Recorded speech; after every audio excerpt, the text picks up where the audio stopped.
Hey guys, this is Kauri from the corner. Normally I always talk about forgiveness and honor.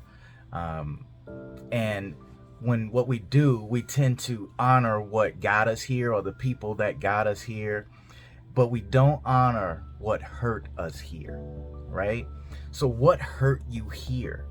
Like your ex or your job, or what caused you to go into that suffering that pushed you or drove you to having the discipline to go forward. So honoring what hurt you here, because it makes it easier to forgive that and move forward.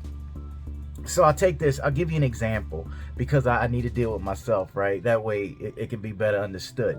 Um, my ex took me through some changes, right? I never speak bad about my ex. There was a lot of deceitful nature in my marriage. But however, if it wasn't for her, then I wouldn't be here talking to you today. So I get to honor her and say, you know what? It was tough. It was a long road. I suffered. She suffered. However, look at where I am today. I can't help but forgive her. Can't help but do it. Let's take another instance, example. My brother was kidnapped. He was murdered, and my other brother was murdered.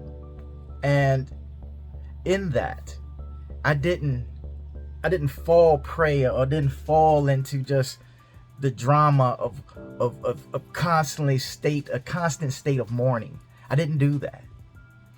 I honored my brother. I honored the pain and the hurt and everything that he went through, to be here for you, to be talking to people, to let them, because I don't know how many people, but it is a lot. I didn't understand until I went through it. I didn't know how many people suffered from murdered family members. I didn't know. I did not know. But me making it through and forgiving that. It's hard to forgive somebody that took a life of somebody you love. It is difficult. But in forgiving it, I walk with my brother now. He lives. He's not dead. Neither one of my brothers are dead. They live now with me. They help people succeed. They get people out of their chair. They motivate people through their life. I lost my father. Went through 4 years of cancer, to die of COVID. I can't make this up. So do I get mad at the hospital? Do I get mad at these things? No, I honor my father through that process. And I let people know this is what happens when you go to the hospital. These are the things that you run around with. These are the pressures when you're losing someone you love of olden age. Yes. You honor it, right? And when you forgive these people, or you forgive the situation. See, because, oh yeah, a lot of people think that you just get to forgive the person. No, you have to forgive the whole thing, the whole enchilada, the situation. Everybody that was involved in the situation must be forgiven. That way you live in freedom, right? Let's take it a step forward. One more step, right? Honor the lives that sacrifice for you to be in your position. Honor them. I mean, the people that died to make a way that you didn't see.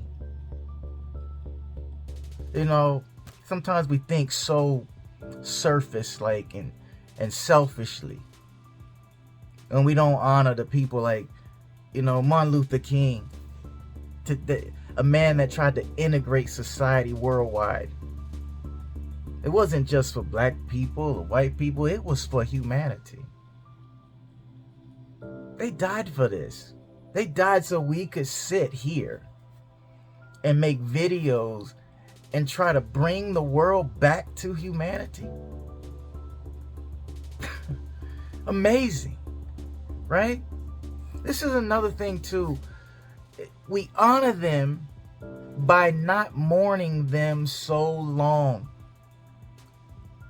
I didn't have time to mourn my father because during that time there was a men's group. We were doing a lot of things. Men's challenge, hurricane came. I mean, his death was just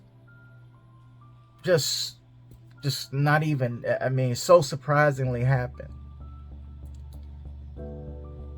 And I had to get up. And people ask me like, so, did you take time for yourself? Like, I really didn't have time for myself. It's only me by myself. So I had to keep things pushing and moving. Do I honor him? Do I honor his life? Yes. So many things he taught me and brought to me and gave me without hesitation. He loved me. So I'm not going to honor him by mourning. I'm going to honor him by changing the world, by showing people who he was through me, so I could make a difference and be medicine for all of these future people, future humans, right? I don't want to get caught, and I try to tell people and help people, don't get caught in the suction of mourning. You mourn, and then you get up and create, you change. A lot of times we sit back and we think, my father, or I'll take it to my position, if it was me, my father passed away, and I'm just going to be sad for the next 3 years.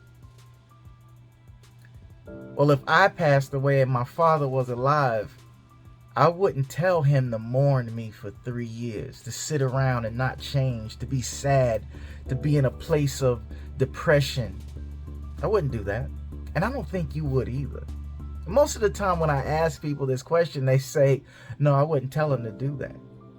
Then why are you doing that? You don't have to sit around and just depress yourself in mourning. Let these people life mean something, be of value, right? And give it to the world, give it to people for medicine. This is what it's about. Everything that we go through is like medicine for the future people, is medicine for the people around you that's suffering. It's inoculation from certain things. You can inoculate a generation by killing the source of the bug, which is our ego. But we'll go to that later. And here's another thing. Think about this for a second. How can you truly be upset and hurt by something that had to be in your life and anyway, that you ultimately chose yourself? Yeah. Something that had to be in your life anyway, that you ultimately chose yourself. Kauri, what are you talking about? I don't understand. Didn't you choose your ex? Didn't you choose the bull crap that you do? Didn't you choose your job when you wanted to work there and now you complain about it? Right? Didn't you choose? Don't get past your mess. Get past your mess of thinking that people owe you something after you chose something. That is crazily insane to me, right? Get past that. Now, the last little bit, and then I'm going to jump off, and I'll probably touch on this tomorrow. Your decisions can't be made off of other people's actions. You can't do that. My ex-wife, she sent a group text to all of our friends and family while she was on the beach after she left, and just showing that she had a great time. She was healing. I was so upset, so embarrassed from the gaslighting and all of that in that single moment, that I wanted to do something horrible I wanted to do some get back, like teach her a lesson. But by the grace of the Creator himself, I had been reprogramming myself to not do those particular types of things. But I still felt it because I was embarrassed. I was embarrassed because of decisions she made. But do not let somebody else's decisions affect your actions. You're much greater than that and powerful than that. You'll fuel their mess and also affect your mentality. Reprogram your responses. It'll work out for you, I promise. Much life, much love. Hey, honor the things that hurt you. There's always medicine for somebody else. Believe that.